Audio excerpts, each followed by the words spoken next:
Hi everybody, it's Christina from Pretty Distressed. In today's video, I'm gonna make over this little cabinet. It's actually had 2 makeovers before, and it's the first piece I ever painted way back in the day. So I'm gonna strip all this paint off and I'm gonna do a faux bone inlay stencil on here. Never done that before, so it should be really interesting. So if you wanna see this makeover, just keep watching.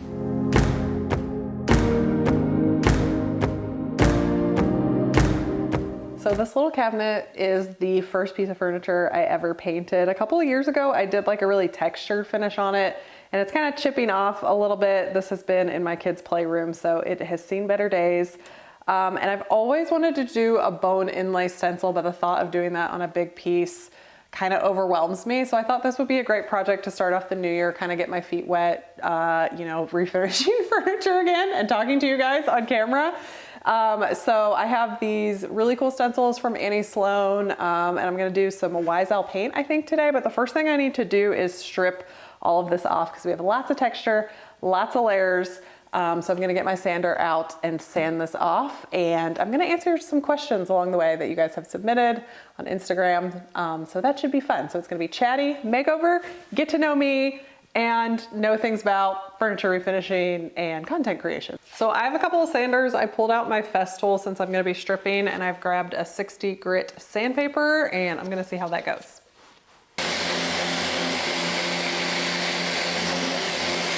This is stripping all the way down to the particle board, which I don't want it to do. So I'm gonna go with a lighter sandpaper. I'm gonna go with a 120 and see if I can kind of protect that original finish under there.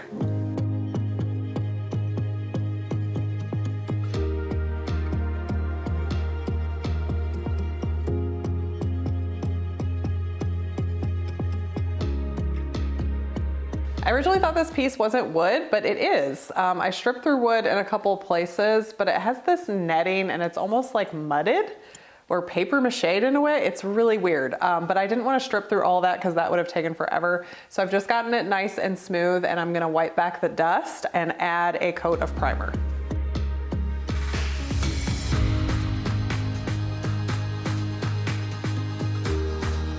The first thing I'm gonna use is this YSL primer. This is a dark gray. This is a stain blocking primer, but I'm using it for adhesion just because I don't know what this was painted with. We got this yellow color. I don't want it coming through. I'm gonna paint it a really dark color called Inkwell, which is a really dark blue. And then I'm gonna do the stencil in white to get that contrast. But I'm just feeling a little iffy about this finish. So I'm going to prime it before I add my paint. And I put questions out to you guys. So I'm gonna be answering some questions while I prime. My first question is, did you have to take courses or how you learned your skills? You are watching how I learned my skills right here. I learned them, let me get a paint opener, by just doing. And you guys, I still mess up all the time. Like I honestly don't know if paint is gonna stick to here. I'm gonna try my best. I think when you run into situations like this where you're not sure what you're working with, it's always best to sand it down and prime. Scuff sand and prime. I had to do a little bit more than scuff scanning this time because I had so much texture. Okay, so I'm just stirring this because I haven't used it in a long time. But this is gray because I'm doing a dark color on top of it. And if you do a white primer, it just keeps showing and showing underneath that dark color. So when you're doing a dark color, it is a very good idea to have a primer that is tinted dark. Where do you get your ideas and inspiration? Oh, that's by my friend Cindy, who's been following me for a while. Obviously just being like on Instagram and seeing what other people are doing. I love Ballard designs, so sometimes I'll see some things in there that inspire me. I like restoration hardware and stuff like that. So I will like see what the trends are in furniture and see like, oh, there's a way I could do that. Maybe I could dupe that. Maybe I could take a piece, and do that. I get inspired by other artists here on YouTube. And sometimes I just see a piece and it just speaks to me and I just know what it's supposed to be. Oh my gosh, this question is speaking to my heart right now. Do you ever feel unmotivated to refinish furniture? I'm in a funk now and I need to get going. The answer is 100% yes. And to be honest with you, I'm in one of them right now. that's why I'm doing a little bit of a different format where I'm chit-chatting. Normally my videos will be more, you know, up close of what I'm doing, really explaining what I'm doing. Some of you know, if you've been here before, I've recently I took a big break over the holidays for about 3 weeks, pretty much 2.5 weeks. And I'm having a hard time getting back into it. So I think that happens a lot. What I try to do when I'm feeling that way is just do something like out of the ordinary that I've done before. So the last time I was feeling this way, or one time when I was feeling this way, I can remember I painted like a mermaid dresser, and it was like bright teal and blues, and I did mermaid scales on it with glass bead gel. So I did something like way out of my comfort zone that I wasn't trying to even really make pretty. I was just doing it for fun. So that's kind of what I'm doing today. There's not a lot of pressure for me to make this piece look good. I'm just practicing, I'm just playing. So when you're feeling that pressure, I just like encourage you to do that. Not try to do something for, I don't know, not try to force it, I guess. And try to just do something that'll get you out of your funk, but don't feel bad because we've all been there. So there's definitely grace for that. Okay, so I'm almost finished with this. This will dry in an hour, but I am at the end of my day, so I'm just gonna let it dry overnight. If you wanted to recoat this, you have to wait 4 hours, but I'm not gonna recoat it. I think I only need 1 coat for adhesion. I'm not worried about bleed through or anything like that. If you're worried about bleed through with this primer, I would do 2 coats. But so this will be dry in the morning, and I will be ready to go to add my paint color. You might hear pretzels crackling in the background because that's my daughter, but that's okay. She's home from school. So I'm shutting down for the day, gonna go spend time with the family, let this dry. I'll be back tomorrow. Hey guys, I'm back. It's next day. This is dried overnight. I just got back from the gym, but I'm gonna get my first coat on before I shower and get makeup on and all those things. So I'm gonna be painting with 1 Hour Enamel by Wise Owl Paint. It's in the color Inkwell. This paint does not need a top coat, and it dries in about 2 hours. So I wanna get this first coat on so that I can jump in the shower. And then I'm just gonna open the paint and stir it up. Okay, so this question is, what percentage of time do I spend working on the project versus creating content for it? They're probably like 50-50, I would say. The thing is, like, projects take really long because of dry time. Ooh, look how pretty that is. All right, so I'm gonna mix this up. It's always very important to stir your paint, you guys. Oh my gosh, I'm gonna be excited about this color. So typically what my week looks like, because I never work ahead. I wish I could. I just am not that type of person. I work on my piece Monday, Tuesday, Wednesday. Hopefully I have it finished by Thursday, and I'm staging and shooting. And then I am editing on Thursdays and Fridays. So I'd say the project side takes a little longer sometimes than editing, but it's just because of dry time. So if you factor in like total hours, it probably is a pretty 50-50 split. And plus, when I do a project, I take pictures of it for Instagram. I do, stories about it for people on Instagram. I do a reel, I do a TikTok, I do the YouTube video. So there's lots of different things that I'm working on to edit. So all that stuff takes a long time to do. Oh my gosh, this color is really, really pretty, you guys. Look at that. Okay, so I have 2 different brushes here. I grabbed the Country Chic oval brush, which I've used on my channel before and I really, really like. And just feeling the bristles, they're softer than this Klingon brush that I've never tried before. So I think what I'm gonna do is I'm gonna use the Country Chic on the body, and maybe I'll just try this Klingon brush on the back so that I can see how it performs. But I've never used it before, so I don't wanna use it on here and then mess my whole thing up. So we'll try this on the back and I'll show you this one. So I'm gonna start with the Country Chic oval.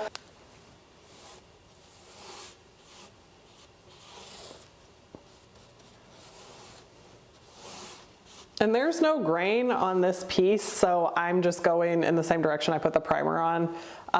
When there's no grain, I like to just kind of go the shortest distance that I can, because that way I can get the paint on smoother.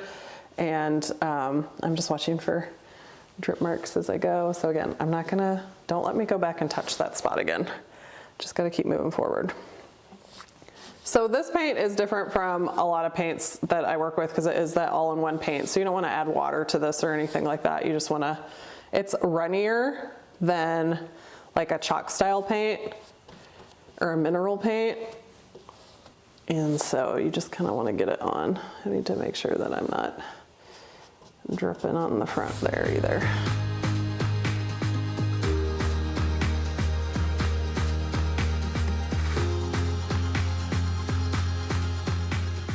This is very broad, but I'm gonna do my best to answer this question. What are the best tips for someone getting started in furniture flipping business? It has changed so much over the years, you guys. I have been doing this since 2013. I'm not the best judge for what the market's like today because I do so few pieces now because I'm doing all this editing. But my advice is to just like not put pressure on yourself, I guess, in the beginning to make money. Like, I think it needs to start from a place of really loving it and almost seeing it as like a hobby or a side hustle. I think if you go into anything just like wanting to make money off of it and that's your main goal, I don't know how long you can sustain that for, because you will get bored painting everything white and painting everything to how you think it will sell. Yeah, geez, I'm not even giving good advice, you guys. I mean, I guess just like don't put too much pressure on yourself. Like, try to just do one piece at a time, enjoy what you're doing. Definitely try to keep your costs down. Don't buy like the most expensive paint out there and the most expensive brushes. Like, figure out how to do it on your budget. Practice and, you know, ask your family if they have stuff that they're thinking about even like just throwing out and see what you can do with it, you know? That's where this piece came from. My mom didn't want it anymore and she gave it to me, and this is the third time I'm painting it now, and it's not even like a super nice, it's not a nice piece. Just have fun, I guess. I don't know, is that lame? Is that lame advice?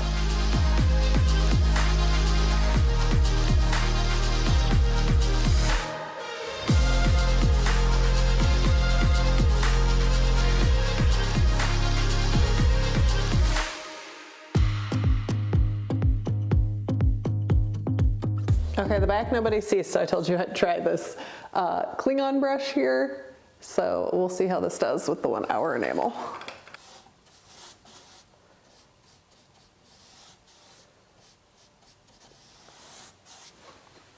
I like it. It picks up a lot of paint, which is good for this specific product. Are you guys fans of all-in-one paints? I still am trying to learn how to work with them. I definitely like spraying them better than painting. So let me know your thoughts in the comments.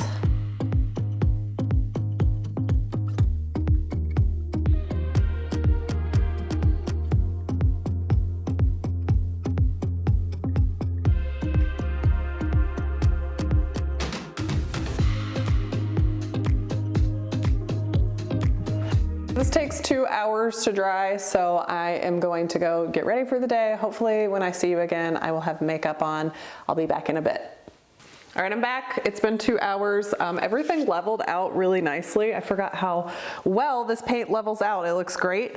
So I am just gonna go ahead and add my second coat.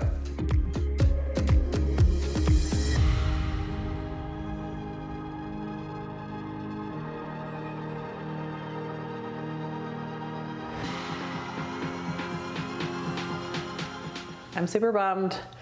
I'm gonna have to do one more coat. So I don't think I get stenciled till tomorrow, and I just put all my makeup on. I'm really sad. So I'm gonna add a third coat, let it dry again. Maybe I can come back out and stencil when the kids go to bed. We'll see.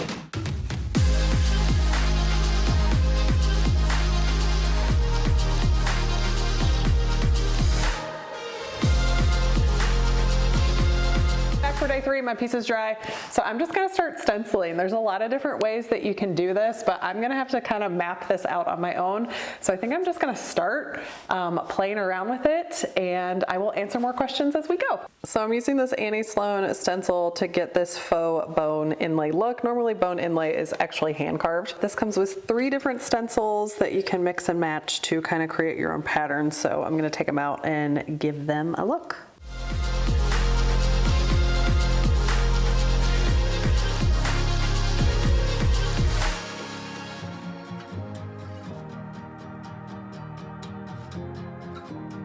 I decided to grab a different paint to do the stencils. I have this Decor Art Satin Enamel, and it's very similar to this type of paint. This is just like more of a bargain paint that you're gonna find at a craft store instead of a specialty store. And you don't have to use a top coat on this as well. And I've selected warm white because I just want it to look a little like ivory, like hand carving. This is a stencil brush, and then this is a little sponge brush. I think I'm gonna start with the sponge brush and see how that goes on. I like to just eyeball everything, but maybe I should actually measure this a little bit here.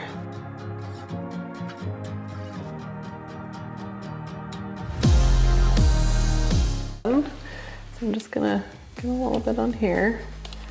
I don't want to get this on my thing, but I'm gonna kind of get off the excess and not have like a ton on there. Be careful, because look, I just spilled some right there.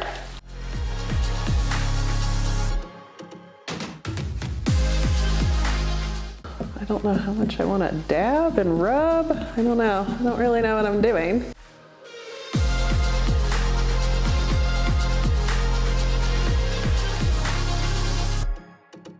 I don't know.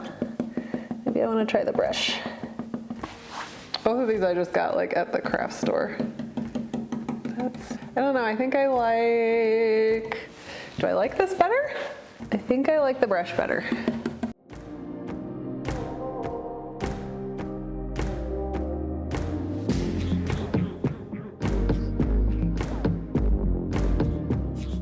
So if you're a planner, you can totally map out how you want this to go.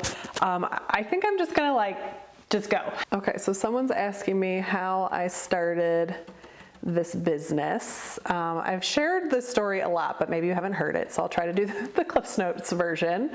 I was in corporate communications for like 7 years, I think. So I lived the cubicle life. I used to write press releases and do newsletters, all sorts of things. I worked for a tire company, and I also worked for a real estate company. And then in 2010, I had my first baby, and he was so good and so easy that I decided to stay home with him, which was never a goal of mine to be a stay-at-home mom. But it was really fun, and I'm glad I did it. I learned a lot, and somewhere between my, okay, I need to focus while I pull this up. Doing a smaller one was a lot easier. Ooh, that's cool. Okay, so in between my second and third child, I just had, I just needed something for me. I needed a creative outlet, and our house needed lots of fixing up, so we didn't have a lot of money to spend on furniture. And I wanted, I didn't want wood anymore. I wanted like a bright, light house. This is like back during the farmhouse craze. So I just started painting everything.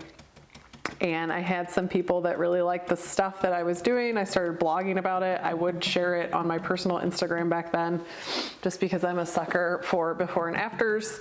And yeah, I had a family member that said, "Oh, I love what you're doing. Would you want to paint a piece for me? I have this little drum table for you." So that was like my first commission piece. And then like a couple months later, for a garage sale, I found some more pieces like on Facebook or at Goodwill, and tried to sell those in the garage sale. And they didn't sell, but then I put them on Facebook Marketplace and eventually sold both of those. It was just a fun thing that I was doing on the side. And I had liked watching videos to learn. There were a couple of videos back then that I learned from. And so I decided, since I was blogging anyways, that I was going to make a video to put on my blog. And so I put that up on YouTube with no intention of ever being a YouTuber. And I just had some videos do well. And that journey started in 2014. And I didn't become a full-time YouTuber until in 2019 is when I went full-time. So if you're starting slow and you're just trying to get into, maybe creating content or whatever, that's a lesson to you. Like sometimes it's a slow climb, but things are really great in my business right now. I've been able to, hire people and bring people along. So it's kind of fun to see how far it has come. And if you're just here for painting too, totally fine. I love painting. That's why sometimes we have to not do a tutorial and just play, because I want to encourage you guys that you can play, and this is how you learn. Even I still have to play so that I can learn. Oh, that looks pretty cool.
this flower is too big, but I don't want to turn it sideways because I want it to be symmetrical. So I'm just taping off these portions and I'm just going to do this middle section.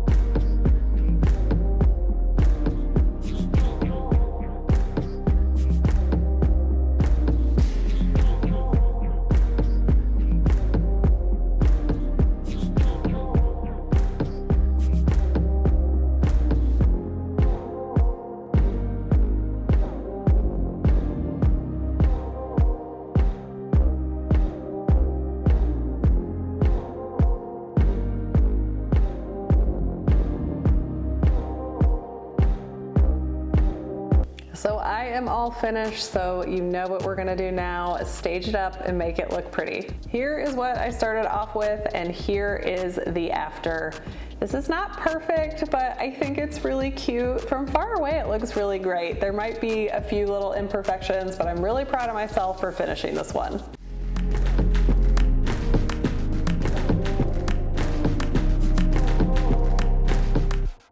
So final thoughts on this piece. Would I attempt it on a bigger dresser down the road? Probably not. Guys, this took me a long time and it's such a tiny piece. I can't imagine how long it would take for a dresser. But if you like taking your time doing a project, you may enjoy this. If you really love working with stencils, you will probably enjoy this. For me, it just wasn't my favorite thing, but I am glad I attempted it. I think it's got me out of my funk and I'm ready to roll for 2022 with more projects. So I want to thank you guys for being here today. I will be back next week with another project and I will see you next time.